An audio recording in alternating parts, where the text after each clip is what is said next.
Greetings, I'm David Comby, founder and principal of It's Personal Stories. Today, I'm delighted to welcome Chris Hemmeter. Chris has a remarkable 35-year career in hospitality, travel, and also technology. He's founded 7 different companies and is now the co-founder and managing director of Thayer Ventures.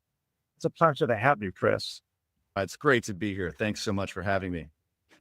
Chris, let's just jump right in. Can you tell us how you began in the industry, what attracted you, and also some of the key inflection points that led you to where you are today? I was lucky enough to grow up in the industry. My father was a hotel developer in the state of Hawaii, responsible for building some of the major destination resorts, the Hyatt Regency Waikiki, the Hyatt Regency Maui, what's now the Hilton in Waikoloa, and other hotels. So I grew up around wet concrete and visitor traffic and all of the dynamics of travel. It's always been a deep part of my DNA. And after I graduated from Cornell University, where I went to my undergrad, went back to Hawaii, very early in my career, just enjoyed the elements of ideation and business creation and the risk that comes with starting a business and the pleasure that comes when they succeed. In about 1992, became pretty clear that I had no idea what I was doing.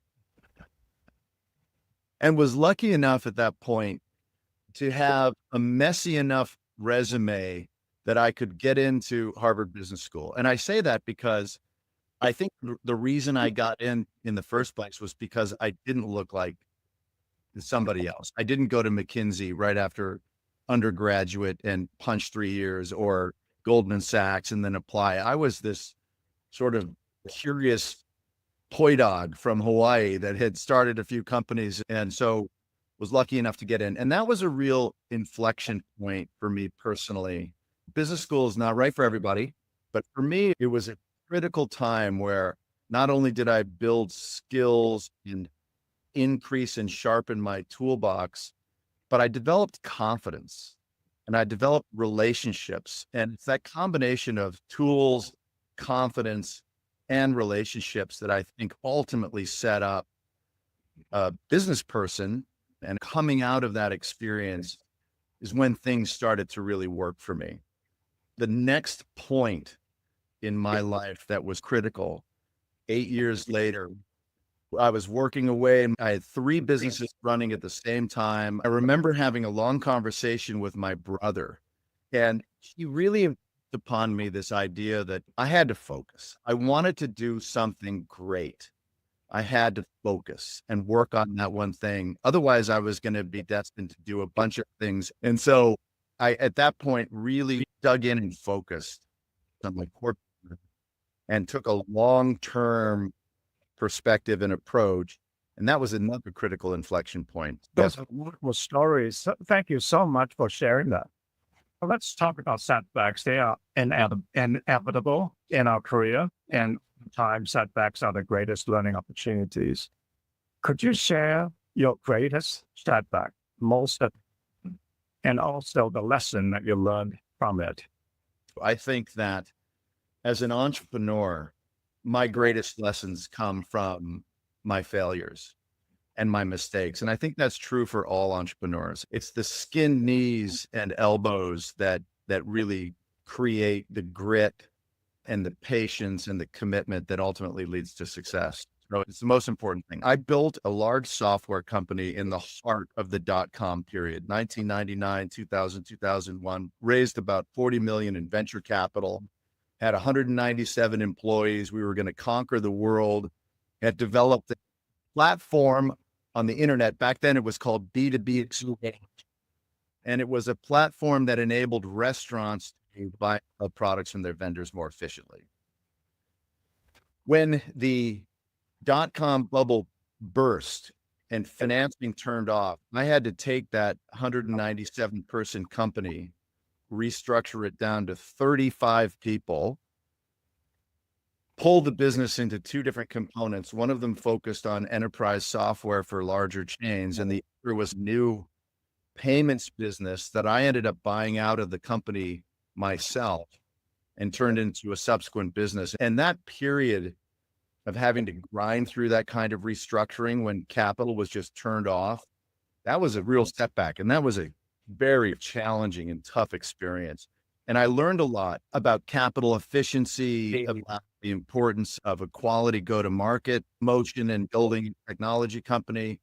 I learned a lot about resourcing, the agency cost of just having too much capital. That's a great lesson. I'm sure it's very applicable in everything that you do now in business. I would say that I think that we are in a time now, again, in the rise of AI and what's happening in AI entrepreneurship and venture capital, where that tension between speed and efficiency is showing up. On the one hand, an entrepreneur wants to raise lots of capital so that they can move fast. But on the other hand, if one raises too much capital, you can overbuild the business before you really have true product market fit and an understanding of unit economics. And that can lead to big implosions and disasters. I think we're back in that environment now. And it'll be interesting to see how some of these companies that are raising enormous amounts of money at very high valuations, but have yet to really figure out what they are, how they will fare over time. Yeah, what's going on right now reminds me of the dot-com bubble. There's just too much money chasing these ideas. How about risk-taking? Many of the leaders that we've interviewed have emphasized the importance of risk-taking. How has that affected you and shaped your path?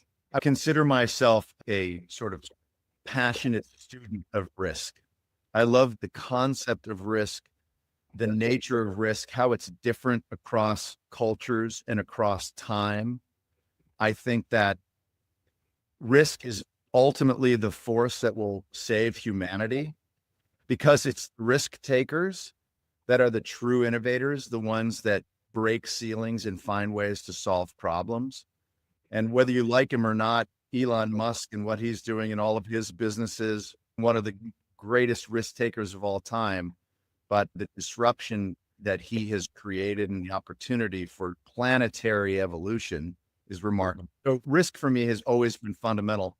And I also have been mindful of the fact that risk is not a one-time thing.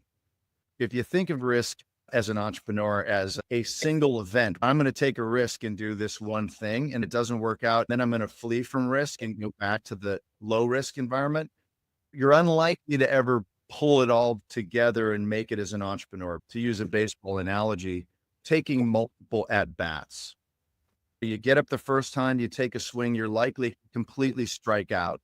And if you don't get up and swing again and again, you're never going to really figure it out. Entrepreneurship and innovation is not just about being right. It's about being lucky. It's about great timing and other kinds of forces and factors that are impossible to foresee. And so, yeah, if one doesn't welcome risk, it's very hard, in my view, to be an entrepreneur. Such excellent advice. Thank you so much for sharing that. Now, you transitioned from founding and running your own company to investing. And how has your way of evaluating opportunities evolved? It's a great question, because I remember when I first started the investing side of my career, I still was 80% entrepreneur, CEO, 20% investor. So every time I heard a great idea, I wanted to dig my teeth in and help business. So I would fall in love with the idea. What I learned over time was that I'm not going to be the person taking the at bat. So I had to focus less on, is this a great idea that I think I could turn into a business? And think more about, is this a great idea that the person I'm talking to can turn into a business? And so then it became much more about the team and the entrepreneur. So as an investor, I don't want to be sitting in meetings with a promising young CEO, giving them a list of things that they should do. I want to hear what they think they should do. Right? Because that's going to be ultimately the energy and the insights and the leadership that will take the business to a successful place. Now, if I see that and the credentials are there and the attitude is there, the coachability is there, then yes, over time, after making the investment, love to engage and help and be supportive. But I learned a great deal over time that, great teams manage to pull it off. Great leaders, great entrepreneurs find a way, and bad dysfunctional teams, functional leaders can screw up the greatest ideas you've ever heard. So it's much more about the people. Yeah, you're right. It's a hard transition going from running it yourself, knowing that you can't do it better than anybody else, and then trusting someone else to execute. That's a very hard transition. Yeah. You talk to a lot of people and they pitch you on their ideas. They want you to invest in them. So can you share what you look for in founders to indicate their potential? I'm very reticent to suggest that there's an ideal formula. In fact, I reject the idea that there is an ideal quintessential formula for an entrepreneur or a leader, because it spooks people. They look in the mirror and they say, I'm not that, so I don't want to try. I'll never pull it off because I don't have those attributes. And I don't think that's the case. There are so many examples of great entrepreneurs and great leaders that have a particular type of personality and approach, and then great leaders and great outcomes that have a very different style of approach. So I've spent a lot of time trying to think through what are the things that matter. Again, timing and luck matter a lot. But for me, there are some fundamental threads that can be consistent across archetypes of leaders. I think one of them is integrity. And it's palpable when somebody is committed to accuracy and fact, even if the facts are not as strong as they wish they were in order to rate, but they're telling you the truth and they're real and they're present with, this is actually what's going on and what's true about the market that I understand, about the business, about competition, about my product and where I am. Those entrepreneurs that try to skate around that and oversell to the extent that it feels like a lack of real integrity is a red flag. And I find it's not just a red flag because you think, oh, I can't trust this person. I can't connect because I feel like I'm being told a story, not told the truth.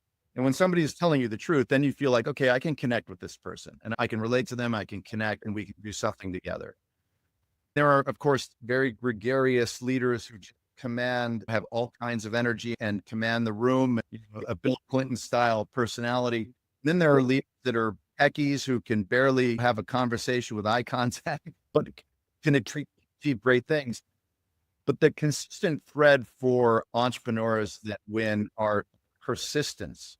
It's not work ethic in the meaning of 90-hour, 110-hour weeks. That's not it. Work smarter, not harder is something I truly believe in. But there's a tenacity and a persistence and a sort of profound commitment to the effort. Those are the attributes. Somebody who's got a strong thread of integrity and truth, and then just this persistent commitment to the vision and what they're building. And the two of those typically come together and start to look like excellence in execution, which is what it's all about. When I talk to students who want to be entrepreneurs, I always tell them that one of the most important slides in their pitch deck is a slide called progress. And it's something is always changing, and every should have a slide of progress. What have I accomplished in the last 90 days? Because even a brand new idea where I've just started working on something, 90 days from now, I'm going to have made some progress. And entrepreneurship is all about just advancing the ball down the field. It's making progress. And so you show that I'm dogged, I'm after it, I'm making progress. And the other important reason is that in talking to investors, at the end of every conversation, an entrepreneur should say, do you mind if I keep you updated on my progress? Any investor who says, yes, I do mind, please don't, you don't want that person again anyway, right? every investor in the world is going to say, yes, keep me updated on your progress. Write down that name and email address. And in time, you're going to have a great database and you're going to be sending out emails every 90 days, the progress you're making. And who knows, 2 years from now, that might be a growth equity investor and you have a relationship with them. You've raised your money. So it's that persistence, that progress, a person with high integrity and that sort of committing, like those three components are the thing that really drive leadership and success. It's like there are lots of profiles. And the biggest problem in venture capital is that people get fixated on the profile of a leader and an entrepreneur. And partly that's why we have so few women businesses that get financed, because the investors are all men. They're running off their pattern recognition bias and they're only funding men. And so we got to back up and say, what are the real underpinnings? I think that's very important. Integrity, honesty, those are the foundations of any relationship. If you can't connect with the investors through that, it's hard to get going. Well, I'd say that also integrity can meet optimism. You can be a passionate evangelist for your idea with high integrity, right? Integrity doesn't mean that you can't be selling, right? Just right? be honest. If somebody says, is that a signed contract with the company you're working with? You have to say, no, it's not. I've had a few conversations. There's interest, but it's not a signed contract, rather than, oh, it's on their desk. I think they're going to sign it next week, which I hear a lot. Now, conversely, there must be things that you founders that will probably struggle out there. There is. And one of the biggest challenges I see, this is particularly true with founders. When one starts a company, it is an obsessive experience. And many great founders are profound micromanagers. They hold on to everything. They do everything. Some of those founders struggle to make it to the next step, where their primary job is building a world-class executive team, surrounding themselves by the best of the best talent, preferably better than they ever were, right? Organizing and leading that team. Founders that start with that profile of manic, obsessive, control, micromanagement mentality, and then maintain that as they grow the business, fail to hold on to great talent, and they have turnover at the highest levels. And it's almost impossible to break through if you're having that kind of problem in building an executive team. A great example of a company that's done it well is Canary Technologies. And Harman and SJ, who are the co-founders of that business, very detailed, hands-on, went through YC. They have subsequently built a world-class management team that's had remarkably low turnover. And that business is now $1 billion business and on its way to much more. That's somebody who's threaded the needle. I have many stories, and won't mention names, founders who have not managed to cross the chasm from that kind of level of control to building great teams. I think that's probably the biggest reason that founders fail. When again, back to what we were saying earlier, if you're an individual contributor, it's very hard to transition to being a great team leader. And because you think you can do it better than anybody else, you're going to micromanage. It's a recipe for failure. Indeed. Very cool. Thanks for sharing that. Now, how do you balance intuition with data? I used to be more committed to the intuitive side of my analysis. I have now become more committed to the data. The reality is, especially today in the age of AI, we are going to see that product is much less of a competitive moat than go-to-market and operational excellence. and core unit economics and pricing power and all kinds of different things that I think show up more in data. Now, very early stage investing, for sure, there's a lot more intuition, but I frankly think that more and more we're going to be more data driven about the opportunities that we see and those that are going to be truly breakout. Where intuition comes in is that sense of who is this person I'm dealing with? Is the integrity there? Is that commitment to the idea there? Are they just, do they think they're onto something where they can do a quick flip and make a bunch of money, or are they just doggedly committed to be a great company? That's more the intuition for the human being as opposed to the intuition for the business itself. So maybe that's a way to answer the question is high on intuition for team and people, high on data for market opportunity and company outcome. An excellent way. Yeah. That's why venture capital is so darn hard. Both have to be exactly right. Now let's talk about our industry. What trends do you think are overhyped or underappreciated in our industry? I have seen now over the last 15 plus years that elements of travel planning and inspiration, the very, very top of the travel funnel, has always been an overhyped business opportunity. I've seen so many businesses that have tried to crack the code on just becoming great planning sites, inspiration sites that have failed to work out. A lot of people come into travel and they think, oh my God, it's a multi-trillion-dollar industry. If I can figure out how to get just a percentage of that and sell, I'm going to make a lot of money. Distribution doesn't quite work that way. That's an area where we've seen a lot of tombstones on startups where they've tried. I think one of the underappreciated, and this is maybe for people outside the travel industry, but I think it's people underappreciate the complexity of the value chain, especially in accommodations, and they underappreciate the amount of technical debt. This is an industry that frankly reacted to the digitization of content back in 1995, and then post 9/11 really just gave the keys away to what became the OTAs.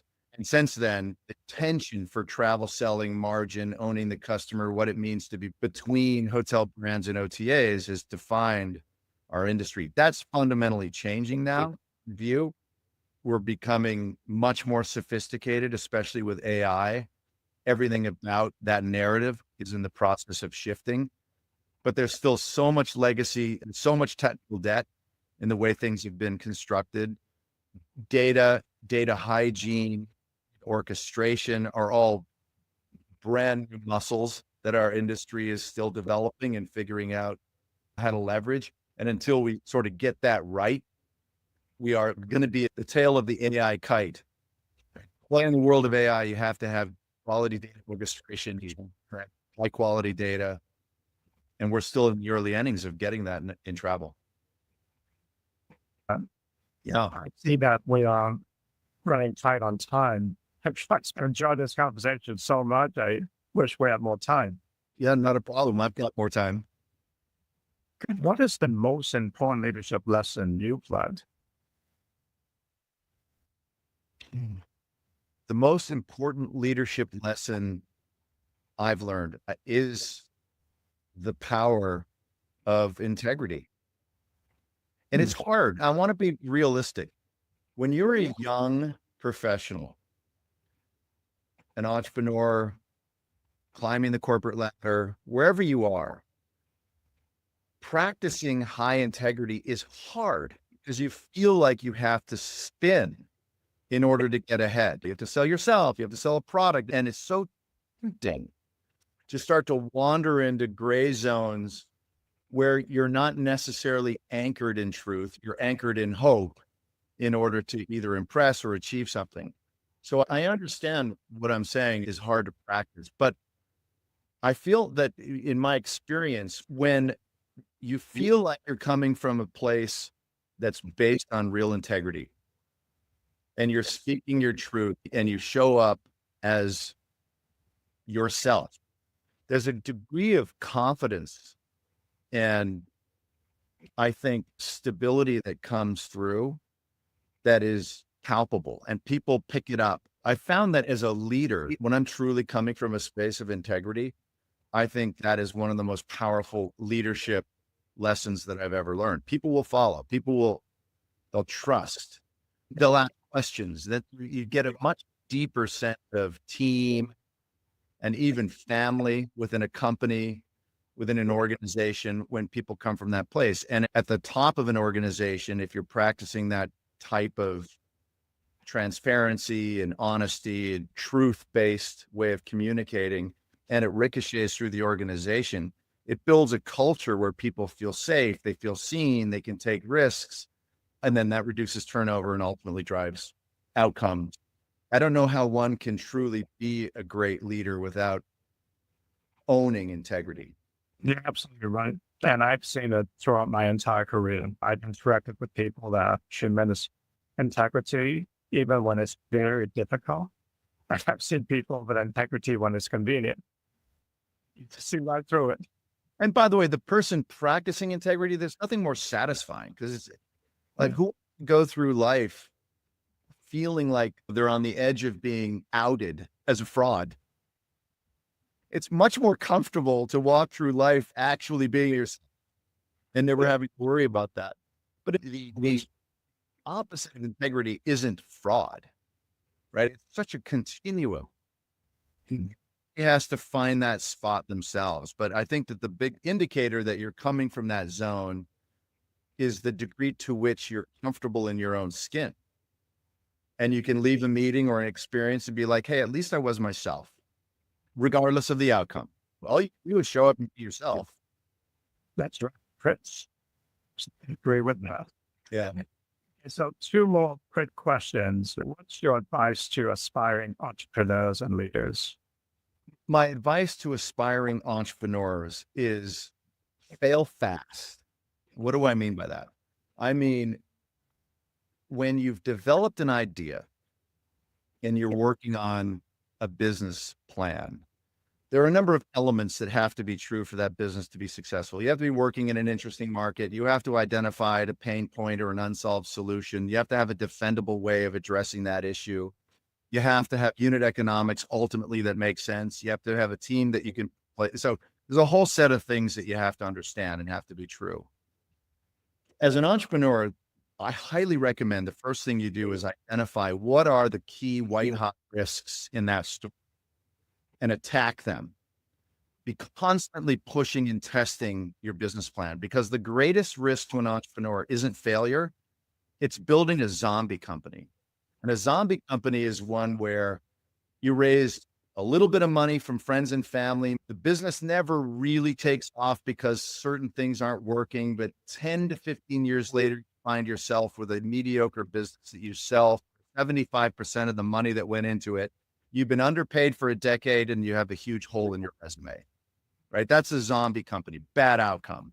What you'd really prefer is you have an idea, you define it, you identify the white hot risks that are along the way. You might raise some money to address those risks and attack them.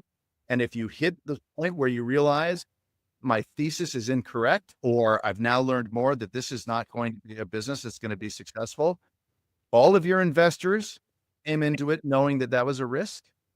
And you go to them and you say, didn't work. And you wind it up properly. You wind up the entity.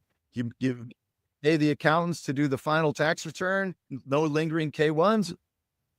You go on and you take another at bat. That's what it takes to be the life of entrepreneurship. You got to iterate. You got to fail fast, take another at bat, be clear with your investors, find the white hot risks and flush them out.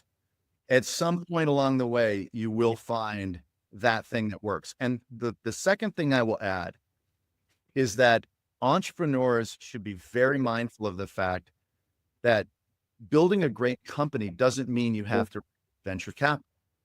Venture capital is a very specific asset class, has very high requirements. It's looking to build massive companies and pile a lot of risk on those companies. And so That's a great outcome for some, but here's another opportunity. You have a great idea, you have a specific market, you understand what you're doing, you build the products, maybe you only have to raise $100,000. Maybe you bootstrap the whole business yourself and you build it. You build it for 15, 20, 25 years. And at the end, you sell it for $35 million. If that was a venture-backed deal, that would be the ultimate dud. If that was a business you built yourself and you own 100% of it, that's a life-changing home run. A lot of people think, oh, if I'm going to do a startup, I have to raise venture capital. No. What if you built a really great little business, profitable from day one, that at the end of your career, you sell for $30 million? It's a home run. People forget that. And then you remind them and they're like, oh, okay, that changes the analysis. Then it's more, how capital efficient can I be? Is there a niche for me to forge here? Do I enjoy this work? Will I be satisfied building a business over the course of my life? Look, once you start the path of entrepreneurship, watch out, because you can never, it's addictive.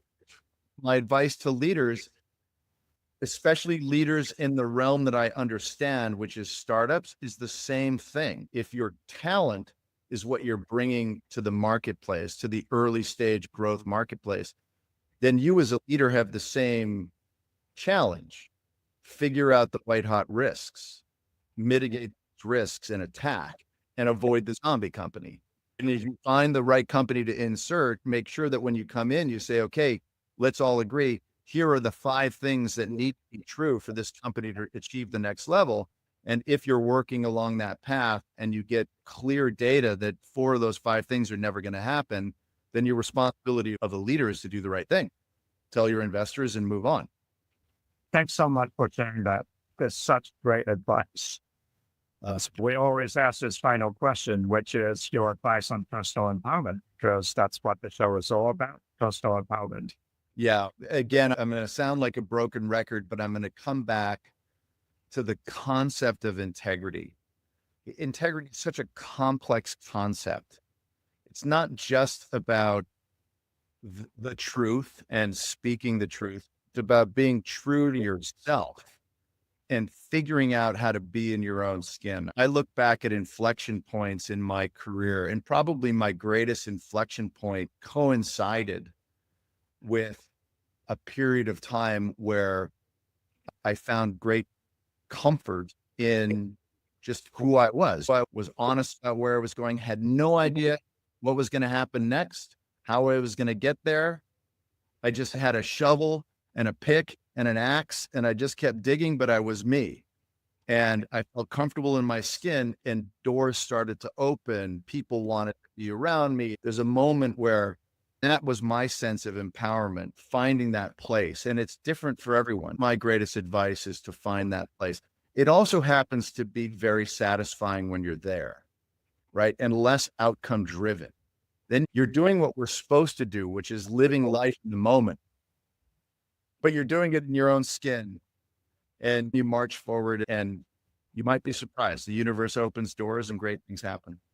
I've not heard anyone talk about a subtle difference. Most people define integrity as being honest to other people.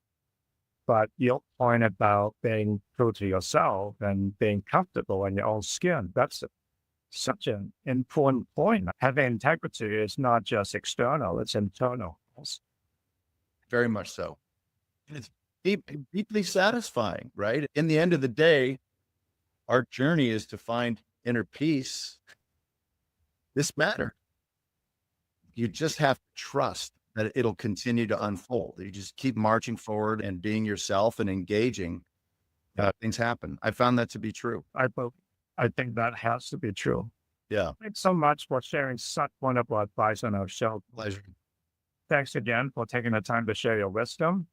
And for our audience, if you enjoy the show, we hope you would visit us on our website. It's Personal Stories. We have about 300 other interviews with industry leaders. Hope to see you then. Thanks again.